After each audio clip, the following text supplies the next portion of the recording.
On August 19th, 2013, and wow, I'll tell you what, Ramon, I just got back here yesterday evening. We got back from ECETI. We went over there for that K-Pacha's Healing Festival thing, and what an amazing time we had. Well, of course, there was a lot of astrology stuff going on over there, and there was a tremendous amount of healing that happened at the ranch this weekend. So you know, that's some of the phenomena that our guest tonight actually kind of been researching into. I saw in action out there this weekend, so it was quite amazing. So how's things over in Japan right now, Ramon? Things are good, but you know, still no news of the Fukushima stuff here. I have to look at other news to get any information. No mention of the water. I forgot how much water I heard is being leaked out from the Fukushima plants. But it's an insane amount that's being pumped into the. Yeah, and no mention here. And you know, my friends are like, "Okay, we're going to the beach," and I was like, "I think I'll skip this year." All right. Well. So let's get right into it. I'm really excited to chat with our guest tonight. So we have Dr. Dean Radin, PhD. He is Chief Scientist at the Institute of Noetic Sciences, also known as IONS, and Adjunct Faculty in the Department of Psychology at Sonoma State University. His original career track as a concert violinist shifted into science after earning a BSEE degree in electrical engineering, magna cum laude with honors in physics from the University of Massachusetts Amherst, and then an MS in electrical engineering and a PhD in psychology from the University of Illinois Urbana-Champaign. For a decade, he worked on advanced telecommunications R&D at AT&T, Bell Laboratories, and GTE Laboratories. For over 2 decades, he's been engaged in consciousness research. Before joining the research staff at IONS in 2001, he held appointments at Princeton University, University of Edinburgh, University of Nevada, and several Silicon Valley think tanks, including Interval Research Corporation and SRI International, where he worked on a classified program investigating psychic phenomena for the U.S. government. He's got several books out there that are, you know, you guys, I'm sure many of our listeners out there have come across this work. He's got The Conscious Universe, which, wow, Entangled Minds, and I think there's a couple others out there. Supernormal. Yeah, we'll definitely... www.deanradin.com. Welcome to the 100th Monkey Radio, Dean Radin. Thank you very much. So, Dean, since we only have an hour with you, we're going to jump right into the potatoes, meat and potatoes, because I think if people don't know your name, they definitely know your work. And tell us about the work you're doing with the machines that... I forgot what they're called. What are they called, Tom? The random number generators? Yes, random number generators. Let's start there. You're talking about the Global Consciousness Project? Right. Yes. So this is a project that's now 14 or 15 years old. It's a continuously running project on the internet, so it kind of runs by itself most of the time. The idea is to test whether notions like global consciousness or Gaia mind, whether that's something real, whether it has a measurable effect.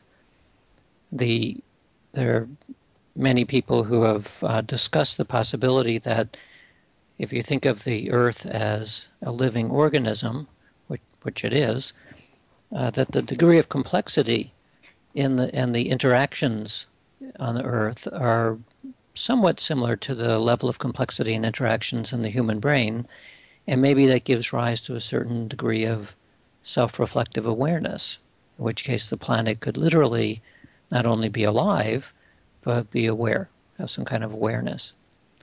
So the famous priest Teilhard de Chardin came up with this idea of the noosphere. So we have a physical substrate to the world. We have energetic substrate. Maybe there's a mental substrate as well. So that would be the global mind.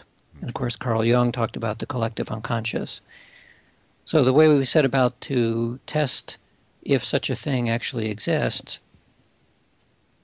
was to look at an interaction that we know from laboratory work to see if there is in fact a measurable effect at a large scale for what we know exists at a small scale, namely in the laboratory. So we study mind-matter interaction in the lab. We do this using a device called an electronic random number generator, which is designed to essentially be a very fast coin flipping machine, except it's not using coins, it's using electrons, and it produces sequences of random bits, just like tossing a coin in sequence many times. We use that because such a device is designed to be maximally random. It's as random as we know how to build. Right.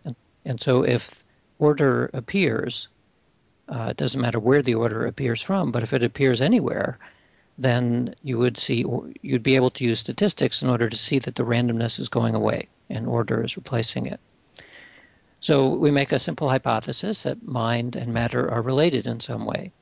And if you think about this as an equation, you have mind equals matter, say. Then if something happens on the matter side of that equation, it should be reflected in some way on the mind side and vice versa. Right. So we look for periods of events in the world where there's an unusual coherence or ordering of minds. And in the old days, meaning 30 years ago, we couldn't do this very well, but now with the internet and with global instant news everywhere, Right. When some large-scale event occurs, especially the really big events, almost everybody on the planet learns about it pretty quickly. And so if you think of this as each person's attention is normally pointing in kind of a random direction, pointing according to whatever they're individually thinking about.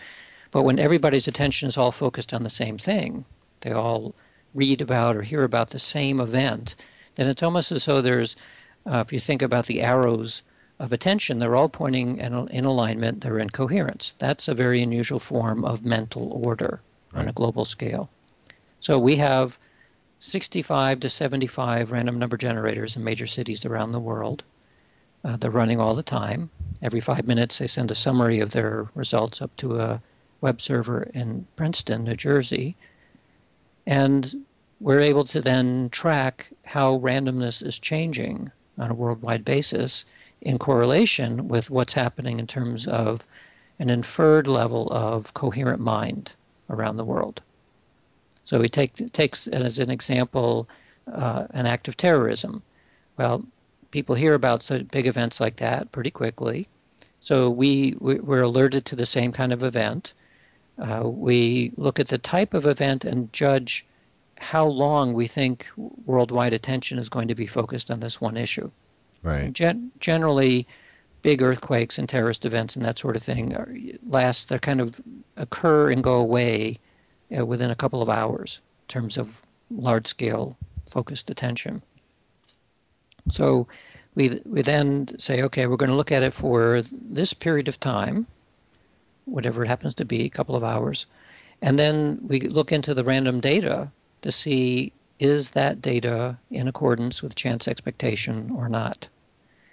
So we've done this now for about 450 large-scale world events. We look into the random, what should be random data at those times, and it is very, very clearly not random. The random data became ordered. So there are lots of ways of checking this now.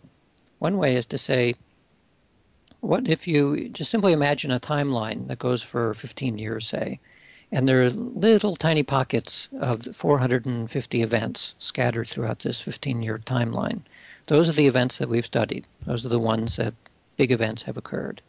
Well, what if we took the 450 events and we slid them over to the right by a couple of hours? And then we slid them over to the left by a couple of hours. And every time we do this, we're recalculating our entire statistical result to see whether, say, 5 hours after the event, does the data look random then? Right. Or 5 hours before, does the data look random? When you do this exercise, and you can do it in very fine detail on a second-by-second basis, you find that it's only during the major events that we identified do we find these deviations from randomness. And so for the vast majority of the database, well over 90% of it, nothing was happening that would attract worldwide attention, and that data is random. It's only during the big worldwide events that you get these deviations.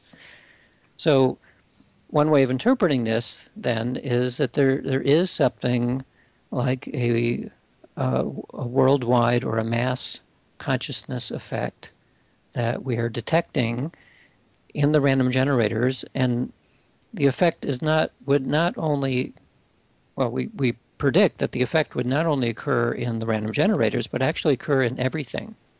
We're just not monitoring everything, so we can't detect it in behavior of trees and people's heartbeat and that sort of thing. But the effect we're looking at is a very general change in entropy and the amount of background order in the world. Right. So even if you didn't know that there was a massive effect that everybody else is paying attention to, you would probably change in some way.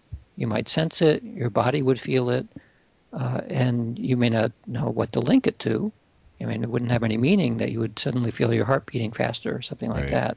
Right. But nevertheless, it's there. It affects the whole planet. So this experiment's been going on for 15 years now, and I'm just curious, have there been other similar studies or something running in parallel with this besides just the one random generator? And also, if you tack onto the end of this, I know that there's always statistics attached to these things, as in the probability. What is the probability of this being random? The probability right now is about 7 standard errors, which in terms of odds against chance is roughly 500 billion to 1. So it's far enough away from chance that we can discount chance as an explanation. Right. We need to look for something else. So it sounds like it's easier to win the lotto than it is for these to have order. Oh, yeah. Well, another way to put it is, what do odds of 500 billion to 1 mean? It means that if we were to take another chunk of 15 years and run it again, how often do you need to do that? How many 15-year chunks do you need to do with purely random data in order to get the results that we have? And the answer is 500 billion 15-year segments, which is much, much older than the length of the universe. Yeah. So, or the age of the universe. So, in this case, we have pretty good evidence that this is not a statistical fluke. It's a real effect. The effect on any given event is very difficult to predict. We know it's a pretty small effect, but because we have 450 events now, and the effect works more or less each time to a little bit, a little degree, statistically speaking, it just keeps compounding and the effect gets stronger and stronger. So we have very high confidence that there is an effect, even though the effect itself is kind of a small effect. Right. Well, what we can see is a small effect, but what's the real ramifications of this connection that there appears to be? I won't say it's there, but I feel it's there anyways. What's the real effect of all these events happening on the whole planet? Our interpretation is that there is some aspect of the physical world that literally changes. And so some people don't have a good feeling for what that's like. And one way to describe it then is to say that when you are involved in something like a sports team or a musical group, and the whole group gets into the zone and something gels, well, that's a felt sense. Right. Most people who have experienced that, they get into some sort of flow state or zone where something big has happened, and the group loses its individual egos and it becomes one giant thing. Well, expand that to the level of the entire planet. Right. At that stage, it's almost as though momentarily there's something like a hive mind. Like literally the whole planet suddenly becomes aware, or something happens. And we're detecting this through the use of very rigorously designed electronic circuits, which are decoupled from everything that we know that would influence it. So what we're not seeing are changes in line power fluctuation and temperature and humidity and background radiation. All those usual physical effects would not influence a random number generator. So it's something very unlike that. Right. Right. Do you think, because from what it sounds to me, and I'll try to explain as quickly as possible.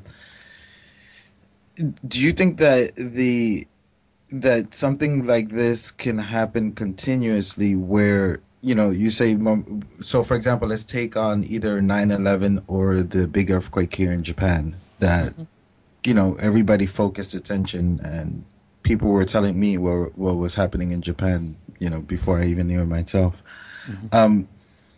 Do you think that something can happen where people would be aware of that connection all the time, and let's say the random generators just won't really be random anymore, because the influence from people's consciousness would always be what's the word? Are you thinking about constantly focused or constantly connected into that?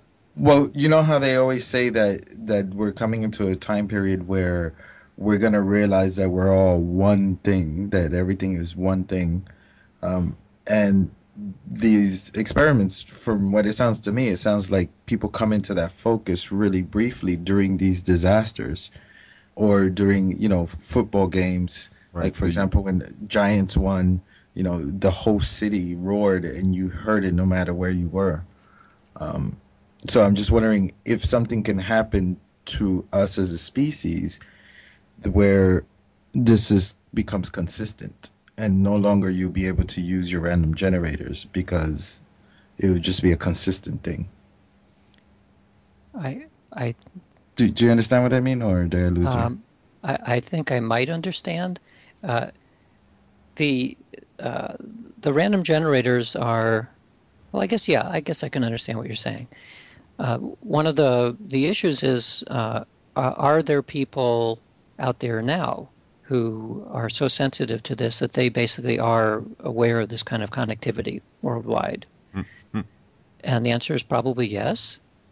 And in many cases, they find it difficult to function. Because if you imagine taking a pill and suddenly becoming super clairvoyant, it's very, very distracting.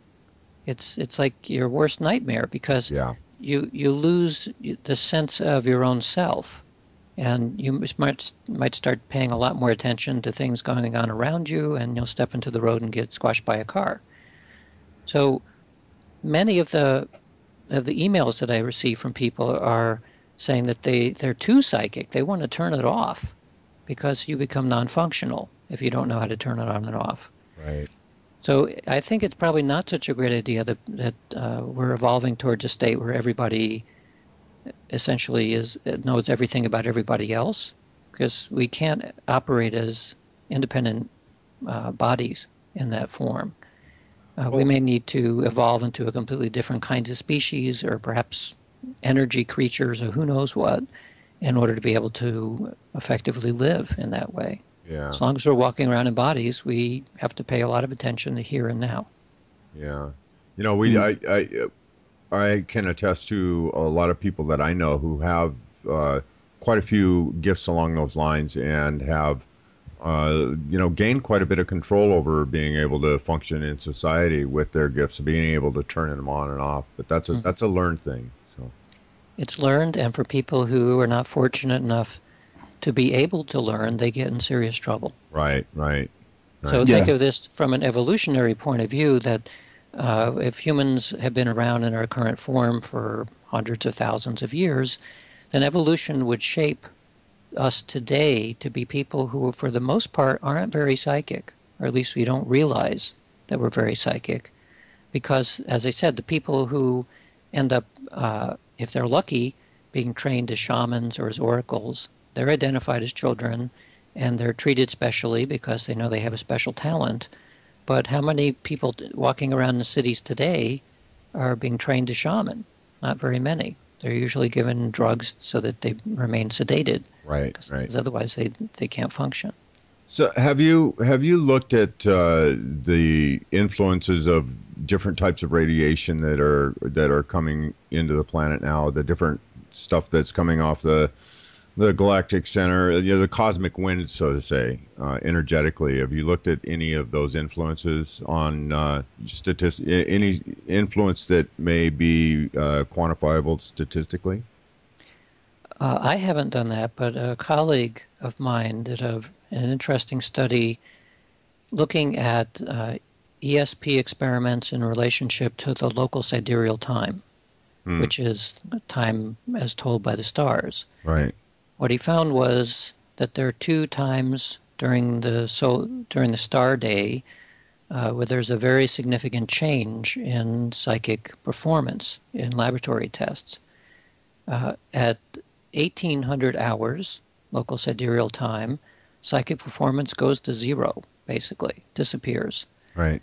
And at 1330 hours, it goes up by a factor of 4. So it's a very significant increase in psychic ability. Yeah. So this suggests those 2 rotations are important, because when let me think I get this right. If you look straight up and you're pointing into the center of the galaxy, that's 1330. And if you're at 1800 hours, then the center of the galaxy is on the horizon. So it's not entirely clear what that means or even how to interpret it, but just from an observational point of view, that's interesting. Right. Psychic ability seems to be modulated possibly by the orientation of the planet. There is a possible confound in this observation in that local sidereal time and seasons interact with each other, because the local sidereal time is slightly off clock time, right, and it's slightly off in just such a way so that around September they're with each other, and 6 months later they're completely opposite from each other. So what we might be looking at is a seasonal effect rather than local sidereal time, and that's not clearly resolved yet. Right. Yeah, it just when I look at that kind of evidence evidence that's out there, when I consider some of the other teachings that I've gone through, the yuga cycles and the 26,000 year undulation that the solar system makes across the ecliptic of the galaxy, and I personally have some kind of feeling that these abilities that it seems to be increasing in people now has something to do with our position in the galaxy. So it's like we're coming back online or something like that. Yeah, something like that.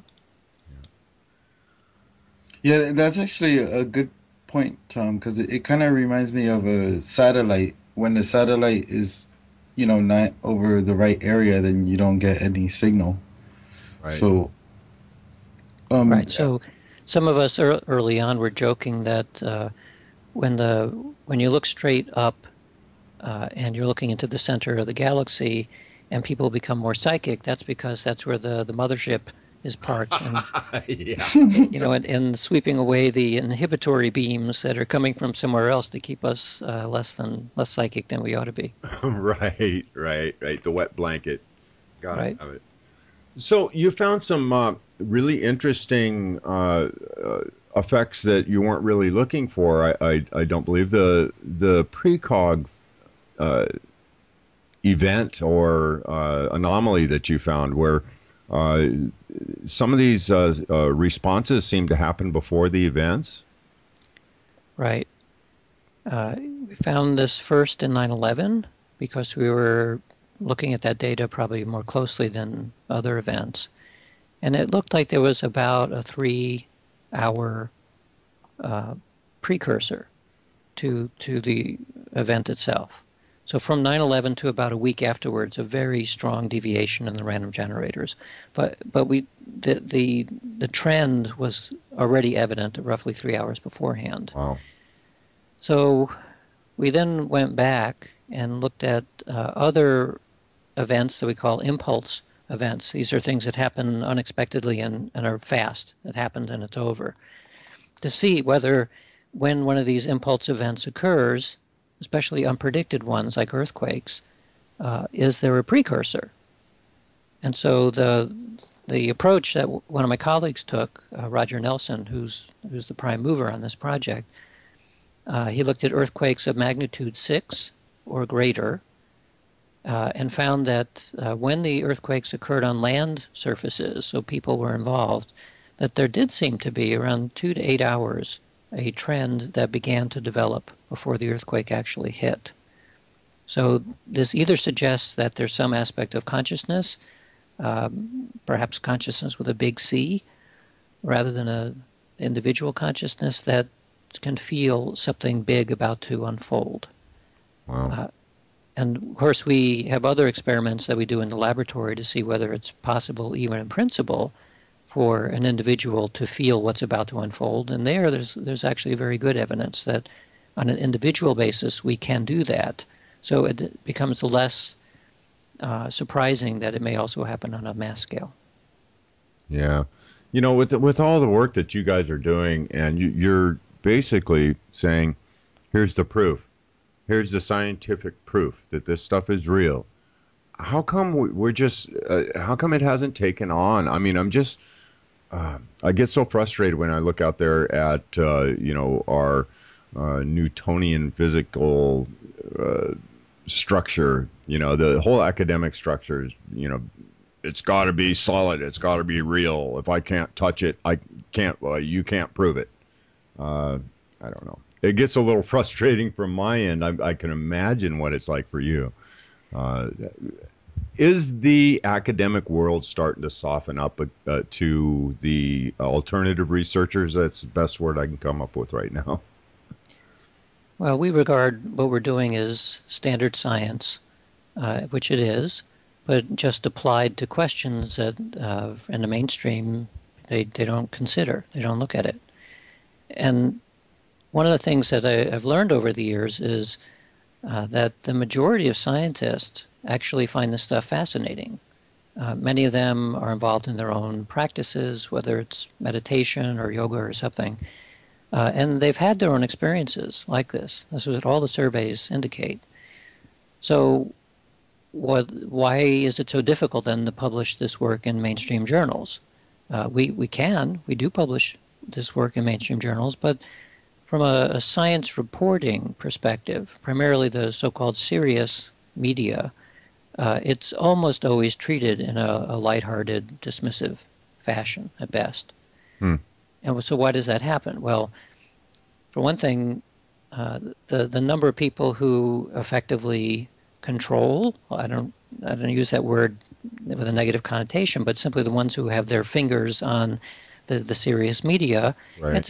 It's a small group. It's quite a small group, and the people go into journalism are naturally skeptical, and the temperament is such that for them these kinds of effects either don't occur at all in their life, so they don't have any personal experience with it, or they're suspicious because it sounds spooky, and more importantly, it doesn't fit with assumptions that science has made about the world. Right. So whenever you're faced with an assumption that says, I was taught this in school, and we know that those assumptions are pretty good because we're able to make things like Skype with it. So you better give me a really good reason to set that assumption aside in favor of something else if you want me to accept it, because we have like continual proof that all of the assumptions are working pretty good. Right. And so it's natural then for this phrase to come out of extraordinary claims require extraordinary evidence. The extraordinary is always in the eye of the beholder. It's always based on an assumption. Right. And so are all of the assumptions of science correct? The answer is absolutely not. We know that historically that a lot of today's assumptions will be overturned in 10 years. We know that most of the really core assumptions in science having to do with things like causality and locality and reality and a bunch of other alities, all of those have been shown to be incorrect through development of modern physics. Right. All of them. They're all gone. One of the reasons why most working scientists don't pay much attention to it is because it's assumed that the quantum picture of the world is irrelevant to macroscopic world that we live in, and so it's irrelevant to their science. Like most biologists could care less about this stuff. Except that we know that a quantum view of the world is more accurate than a classical world. And a leading edge within quantum physics is looking at quantum biology and finding more and more cases where quantum phenomena are necessary to describe what actually occurs in biology. And so we're slowly beginning to see assumptions that have been around for about 400 years. They're slowly being replaced by a more accurate view of the world. And partially as a result of that, when I give talks to scientists and technical people, as people, they're fascinated by this, just like anybody else. Right. As scientists, they know that there are certain topics you're not supposed to admit that you're interested in, and so for their own protection, so that they don't lose tenure, they're not fired from their job, whatever, they have simply learned that if you're publicly challenged to say something about these topics, then you either dismiss it or you walk away. But privately, it's a very, very different matter. So the upshot of it is that we're living in the parable of the emperor's new clothes. Like everybody knows what's going on, but in some certain contexts, you just don't talk about it. It's like Fight Club. Don't ask what Fight Club is.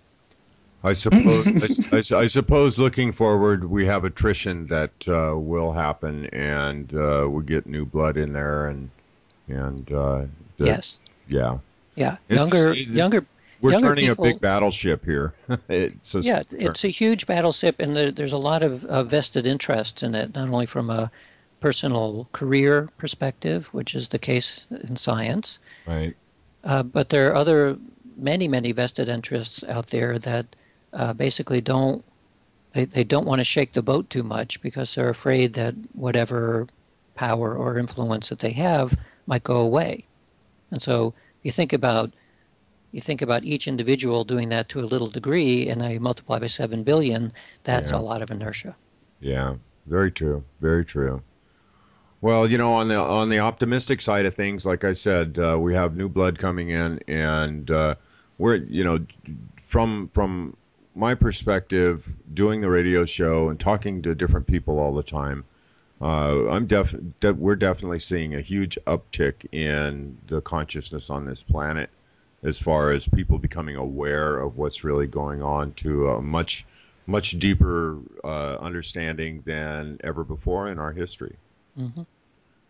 You're also, I think, beginning to see a breakdown of one of the forces that have kept that have marginalized not so much the great unwashed paranormal, because when you think about paranormal topics, it's completely over the map. It's everything you can imagine. Right. The kind of work that I do is amenable to science. So it's not as exciting as Bigfoot, perhaps, or as UFOs, but it's something we can bring into the laboratory and gain very high confidence that it's real or not real. So this is a tiny little subset of what's often called the paranormal that is in the process of becoming normalized. And the break against this, the force that has significantly pushed this topic into the fringe has been the organized skeptical movements, and it's beginning to crack. So very significantly, it's falling apart. Right. And so we can say then that there's nothing wrong with being skeptical. I mean, having a critical mind and knowing how to critically think about things and evaluate them is very important. But there is something wrong about organizations that are holding an ideology which dismisses anything except a very thin slice of what might be considered the conservative orthodoxy. Right. That's a problem, and that force is beginning to crack, and that's a very good sign, I think. Yeah. Yep. Absolutely. And I don't think people understand right now the importance of the work that you guys are doing. I mean, especially in our time right now, you're bringing, like you said, the hard evidence and the irrefutable hard evidence that when people are ready to look at it, like many are doing now, as you know, with the internet and everything, there's tremendous amount of people that are looking at this stuff and going, wow, somebody really did the work, and here's the proof of all these things that I've been contemplating and experiencing, and so I'm not crazy. So so I just wanted to put that out there and let you know that our gratitude is tremendous for what you are doing. So thank you. Yeah. I should point out that I sort of am obligated as a scientist to say that that what we do is not, it doesn't involve proof. What science can do is develop evidence. Right. And so the only place that you find proof is in alcohol, in logic, and in mathematics. That's where the proof lies. The other thing is about the irrefutability of evidence. Evidence could always be refuted. So we gain better and better confidence as we do more and more experiments, and you can then start to make predictions about what you think is going to happen. And most of the time, the confidence gets high enough, like the Global Consciousness Project having odds of 500 billion to 1. It's a pretty good deal that's probably real. Yeah. But skepticism is built into the fabric and the style of science. And it's a very important piece of it, because otherwise there's a danger of collapsing into dogma. And then it becomes religion. Right. Well, I don't feel strongly one way or the other about religion, except if people are trying to prevent me from doing what I want to do. And so there's nothing inherently wrong about dogma in certain context, but it's something seriously wrong about dogma in a scientific context. And so that's just like my little riff on science. Agreed. Yeah. Do you feel that, for example, there's been plenty of examples during the big earthquake off the coast of India. In Thailand, there's a story where, you know, all the animals were gone from the jungles and they were all uphill, and certain indigenous tribes as well. Do you think that whatever this random generator is showing when something is going to happen, do you think that because maybe they're sensitive enough, animals and certain indigenous populations are able to read into this energy and be able, react to it? It's conceivable, yes. But of course, animals also have much more sensitive ordinary senses.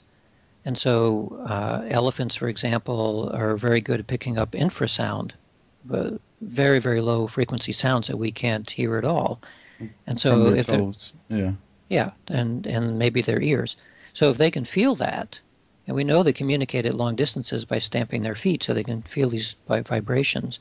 Maybe when an earthquake occurs 300 miles away under the ocean, they can feel something disruptive already, and they simply have an instinct to run away from that. And so And of course, if the earthquake is far enough away, it might take 3 or 4 hours for it to reach the land. So it would look like they somehow magically knew something, and in fact, they actually felt it, literally felt it. On the other hand, there have been experiments looking at precognition in animals, and just like in humans, there's evidence that they also can feel an event that's about to unfold even when there's no physical signal and when it's unpredictable. So it's a combination of factors, and we don't know how to cleanly separate the two. Right, right. Yeah, it sounds to me that's just a built-in survival mechanism. So if you take like a major catastrophe, I forgot when was it? The catastrophe that ended the Ice Age, I believe, 60,000 years ago. Where everything was it 60,000 years ago, where 90% of the life on Earth was extinct. You're talking about the end of the Jurassic period? No, dinosaurs die off? No, way after the dinosaurs. Yeah. Anyway, Ice Age, roughly 10,000 years, something like that. Yeah. So anyway, you had this major catastrophe where 90% of the animals were extinct, and I'm wondering if the reason why there was that 10% survival was because of this built-in kind of instinct, almost like nature is saying, okay, we just want this type, so if you can survive in this catastrophe, then you get to breed on this same kind of instinct. Or do you understand what I mean? Sure. And it raises a paradox, too, because of large-scale disasters in the past, you'd figure that animals and humans that had a better sense of danger, psychic or otherwise, that they would survive more, and so over time, over evolutionary time, we would all be super psychic by now. But as I said, the opposite effect is also occurring, that if you're super psychic, you're not very functional. So one way to think about what may be happening then is that the ability to escape danger might well be with us, but it's not at the level of conscious awareness. So evolution has shaped us to be extremely psychic at a subconscious level or unconscious level, but not at the ordinary waking state. So that's a testable idea. And in fact, it's been tested many times in the laboratory by seeing how psychic performance changes when people are in an ordinary state versus a non-ordinary state. And it's almost always better in any state except the ordinary waking state. So dreaming, under the influence of drugs, dancing, you name it, meditation, these are all non-ordinary states that get you closer contact with your unconscious, and in that state, people's performance is simply better. Yeah. No, I was just about to ask that question about meditation, about what kind of results have you seen from meditators versus non-meditators? Well, this is a good segue for talking about my new book, Supernormal. This just came out about a month ago. The book is about the legends in yoga and meditation and whether the legends might be true. And so the one way I open the book is simply to ask, was Buddha just a nice guy? What I mean by that is not only Buddha, but every major religious figure is associated with the ability to produce miracles. I call them supernormal events rather than supernatural, just to pull it out of a religious context and make it more like it's normal, except it's super somehow. It's enhanced, bigger. So when we read stories of Buddha levitating over a crowd of devotees, and he's in constant flame. He's in flame, and it's like the guy in the Fantastic Four comic that's the flame guy. I don't remember. The Human Torch. The Human Torch, exactly. So was the Buddha like the Human Torch? Well, according to the hagiography, the lives of the saints, the answer is yes. So what are we to believe of such a thing? I mean, for us it sounds like a comic book. It's a fantasy. there isn't much evidence, at least not from a scientific perspective, that that's possible. But so we can look at more elementary forms of special powers, which are said to be evoked through yogic practice and in particular meditation. So in my book Supernormal, I go through the origins of yoga, and I point out how the yoga today, as it's practiced, is more like aerobics or a quasi-spiritual form of stretching. And it is not what the original yoga was about. That was all about the working towards enlightenment, primarily through meditation. And so their meditative lore, which was written down for the first time about 2,000 years ago in the book written by the Indian sage Patanjali, he has in his book a section of the book which is all about these supernormal abilities that are said to arise as a result of meditative practice. They're called the siddhis, S-I-D-D-H-I, and it's a Sanskrit word meaning attainment or perfection. And what's being attained is access to a very deep level of absorption, which we might think of as an unconscious portion of the mind.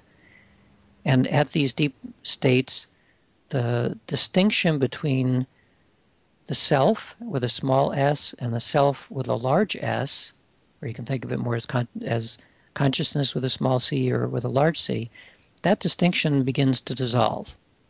And at that state, your awareness and the awareness of the universe are the same. So we're talking about a classical mystical experience, except that this is something that you can train and achieve in meditation. So this is also where the special supernormal abilities come from. You're able to get into the state called samadhi, which is this deep absorption state. And you do a practice called samyama, or sanyama sometimes. You can gain certain abilities. So an ability, for example, one of the simplest, in fact, the simplest siddhi that is mentioned in the Yoga Sutras is the ability to gain perception of the past, present, and future simultaneously. So we might call that precognition. It's simple because once you achieve a state of samadhi, and then you simply contemplate the idea of causality, of sequences of events, and you lose the distinction between you and causality, then you know the past, present, and future of any event. So we'd have your precognition of a future event. So this is described in very matter-of-fact terms in the Yoga Sutras, along with lots of other special abilities. And there are two ways of then testing whether some of these ideas may be true. One way is to say, well, let's do a taxonomy of the various powers that are mentioned and see how they map onto things that we've studied in the laboratory. And there are basically 4 different kinds of powers that do map on very closely. One is telepathy, one's precognition, the third is clairvoyance, and the fourth is mind-matter interaction. All of these have been tested in the lab for about a century. All of them, we have very high confidence that they're real. And so now we're able to go look at this book that's 2,000 years old and say, well, was Buddha just a nice guy? Because these powers are associated with him. And the answer is that maybe he was a nice guy, but he was more than that. He probably did have these abilities. And not only that, the Yoga Sutras say that anybody who spends enough time working on it could also develop these abilities. And sure enough, we find this as a basic human potential that almost anyone can demonstrate with even a little practice, some aspect of these phenomena. And that then, if you push this argument, it says that Patanjali was writing about these Yoga Sutras 2,000 years ago, and he probably wasn't making it up. He wasn't making up the elementary siddhis, so why would he make up more advanced ones like levitation and invisibility? The fact that we don't see those large-scale siddhis at this point may say more about the world that we live in today rather than what is possible. Right. So I go into this in much more in great gory detail in my book Supernormal, which your listeners can read the first chapter at a website I made called supernormalbook.com. Awesome. We'll put that in the link there with the show too as well. Right. people can get to it. I know we're kind of running out of time, so with you're mentioning these super abilities, and one that you hear here and there, like for example, the one in India, and I believe he's some people pronounce it Siddha, and you pronounced it Siddha. Well, Siddhi. a siddha is a person who displays the cities. Yeah. I mean, that's one way of thinking of it. Like in India, a siddha is someone who has gained the powers of the cities. Oh, okay.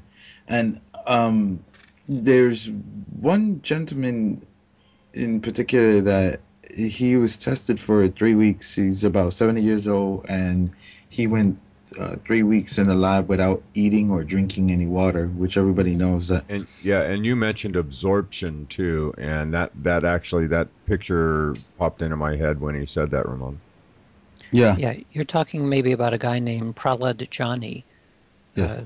who's an Indian saint or holy man who was tested in a hospital to look at whether he had one of the cities. That's a city called Inedia, or it's sometimes breatharianism, or in other contexts, bigu. And they all refer to the idea that under the right kinds of meditative absorption that you can pull energy and nutrition directly into your body without eating food, or in some cases drinking water. So Prahlad Jani claims that for many, many decades he hasn't eaten anything. And the test in the hospital was monitoring his vital signs and his blood chemistry to see if he was under 24-hour observation, was his body beginning to go into starvation mode? And the answer was no. He seemed to be stable even though he wasn't eating or drinking anything. So that's a major anomaly, and I do talk about that in the book, of science doesn't know what to do with that kind of information. Right. Right. Yeah, because I've mentioned it to a few scientists that I know from Columbia University and a few scientists I know here, and the complete reaction is it's BS, and they don't even bother to. I said, well, you're scientists, go look at the information. It's easily available.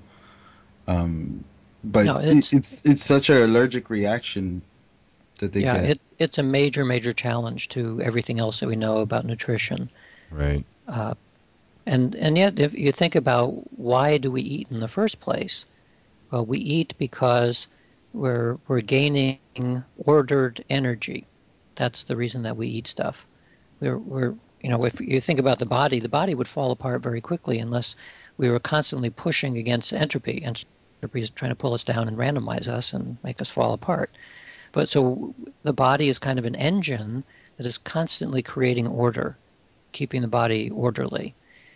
In order to create that, though, you need to get energy, which is also ordered. And where does the order come from? Well, the sun, the energy from the sun is pretty coherent.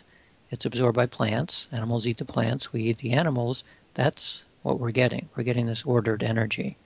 And so from that perspective, it's not too inconceivable that maybe under the right meditative state that you can directly, we don't know how you would get it, but somehow you can get this ordered energy maybe directly from the sun or from the ambient surround and create order in a very different way in your body without having to eat the food.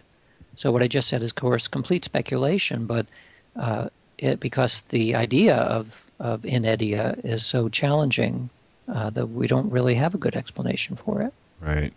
Well, that also brings up, the whole thing. For example, like with the crab, they've done experiments where they have a crab in a place where they can't get any calcium whatsoever. Mm-hmm. They can make sure there's no calcium around, and the crab still is able to make its new shell. So the question is, where is this crab getting, the stuff from? So mm-hmm. For me personally, that kind of ties into the same thing about the breatharians or Inedia. Right. The difference is that in the case of the body is always sloughing off large chunks of itself, skin and cells and all kinds of stuff. It's constantly getting pushed out. if you pull back on eating, of course, there's not much to excrete anymore, but nevertheless, you'll still keep sloughing off parts of your body. So after a while, there wouldn't be anything left. So where does the new stuff come from? If not eating is a big enough problem, but sustaining the actual health of the body and the substance of the body is yet another very, very big issue. Right. So this is one of the reasons why most scientists don't pay any attention to this at all, because it basically becomes an impossibility. So you figure, well, why should he even pay any attention to it? Right.